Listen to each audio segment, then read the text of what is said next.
Allez, bienvenue à toi dans ce nouveau message du podcast Être libre. Je suis ravie de te retrouver aujourd'hui, j'espère que toi ça va.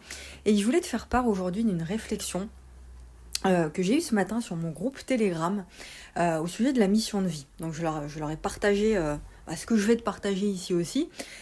Écoute bien parce que c'est hyper important. D'ailleurs, avant que je commence, au sujet du groupe Telegram, si tu n'es toujours pas membre du groupe, tu nous rejoins, c'est le premier lien dans la description. Et je partage comme ça mes réflexions du jour, des petites inspirations pour t'accompagner sur ton chemin. Et l'art aussi d'être soi-même, donc si tout ça t'intéresse, tu viens nous rejoindre, c'est le premier lien. Donc, tu sais, la mission de vie, on entend tout le temps, partout, qu'il faut trouver sa mission de vie. Est-ce que toi, tu as trouvé ta mission de vie dans la vie Est-ce que tu l'as cherchée, etc. Et pareil pour la quête de sa raison d'être. Tu vois, le mot quête, déjà, c'est lourd en fait. C'est vraiment, je trouve que c'est une façon de voir ce domaine-là assez lourd, ça met de la pression finalement.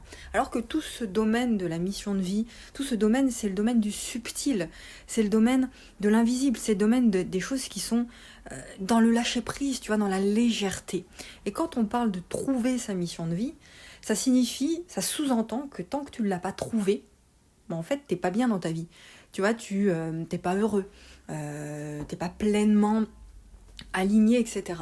Et donc on entre comme ça dans une quête, dans une telle pression qu'on se met sur les épaules, et on se dit, mais il faut absolument que je trouve ma mission de vie, sinon ça va pas. Et ça, c'est, je pense, l'erreur qu'on fait tous, et on a tous fait cette erreur-là. Parce que je pense qu'il est beaucoup plus juste de se dire les choses comme ça. Au lieu de te dire, il faut que je trouve ma mission de vie pour être heureux, dis-toi l'inverse. Dis-toi que le but ultime, quand tu te lèves le matin, ton seul et unique objectif, c'est pas d'être dans la réflexion, dans le brouhaha mental, c'est être dans la sensation. C'est être dans l'être, c'est-à-dire mon seul et unique but quand je me lève le matin, c'est de me sentir bien. C'est de me sentir bien. Quand je suis en compagnie des autres, est-ce que je me sens bien, oui ou non? Quand je fais cette activité-là, est-ce que je me sens bien, oui ou non? Quand je vais à mon métier, à mon emploi le matin, à mon travail, est-ce que je me sens bien, oui ou non? C'est pas une activité en particulier, ta mission de vie, c'est pas ça. C'est pas ça. Et je me sens bien, et des choses que je fais dans la journée pour lesquelles je me sens tellement bien que le temps passe vite en fait. Le temps passe, je le vois pas passer. Eh bien c'est juste ça, on est des êtres humains. Le mot être, c'est pas dans le faire quoi que ce soit. C'est est-ce que je me sens bien à cet instant-là, à cet instant présent, oui ou non? Est-ce que j'honore la vie à cet instant présent? Est-ce que je suis dans la gratitude, oui ou non? Si la réponse est oui, eh bien je continue. Parce que mon seul et unique but dans la vie, c'est de me sentir bien. Tu sais, on est tous avec un don, un talent particulier. Je sais plus qui c'est qui disait ça. C'est pas Don Miguel Ruiz, c'est un autre, faudra que je retrouve. On a tous un don particulier, un talent particulier. C'est pas qu'on est des génies ou qu'on fait des trucs extraordinaires, c'est juste un talent particulier, c'est quelque chose qu'on fait mieux que les autres. Et lorsqu'on met en œuvre ce talent, ces ressources particulières, eh bien on se sent bien lorsqu'on les fait. Et on peut très bien le faire dans une activité ou dans un autre. C'est pas ta mission de vie, c'est pas un truc en particulier, tu vois. Donc on met en œuvre ces talents particuliers dans certaines choses que l'on fait au quotidien, avec certaines personnes, etc. Et là, on se sent bien. Donc, dans mon expérience de vie, dans mon cheminement au quotidien, je fais certaines choses qui me permettent de me sentir mieux que d'autres. C'est là-dedans qu'il faut que je creuse. Et tu verras qu'au fil des expériences que tu vas accumuler, il y a certaines choses qui vont se rejoindre. Et tu te rendras compte que ton talent particulier s'exprime dans certaines activités plus que d'autres. Point, c'est tout.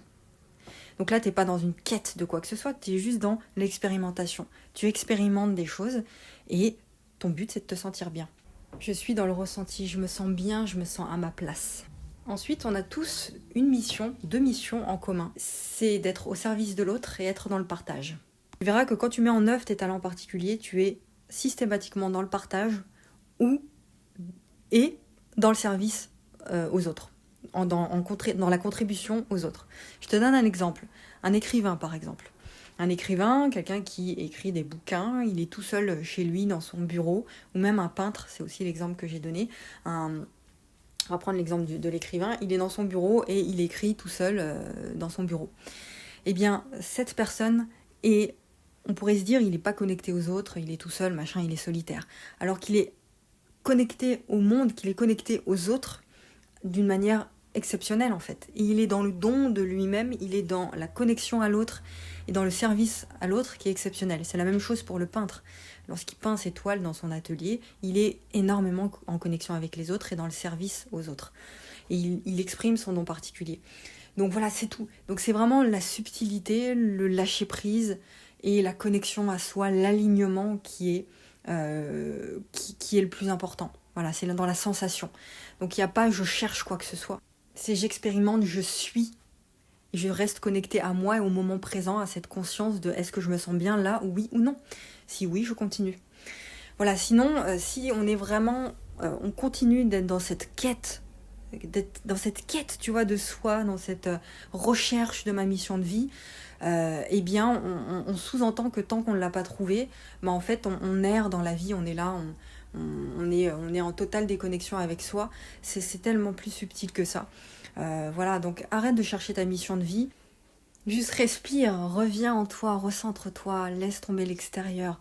Ne cherche pas des points de repère à l'extérieur pour essayer de voir si ça peut coller à toi ou quoi que ce soit. Tout ça entraîne tellement de pression, tellement de comparaison, tellement de bullshit. On se ment à soi-même en fait. On se raconte des histoires pour essayer de coller, une norme, un truc, trouver sa mission de vie. Voilà quoi, c'est cool, tranquille, fais pas partie des gens qui s'échouent là dans le monde du développement personnel, qui sont en mode bullshit, en mode je me mens à moi-même, je me raconte des histoires et je fais genre que tout va bien. Évite ce genre de choses. Il y a de plus en plus de groupes Facebook là qui se créent, mais vraiment de plus en plus avec toute cette crise du Covid, les vaccins, les machins, il y a des groupes Facebook anti-vaccins, anti-machin, anti-masque, anti-truc.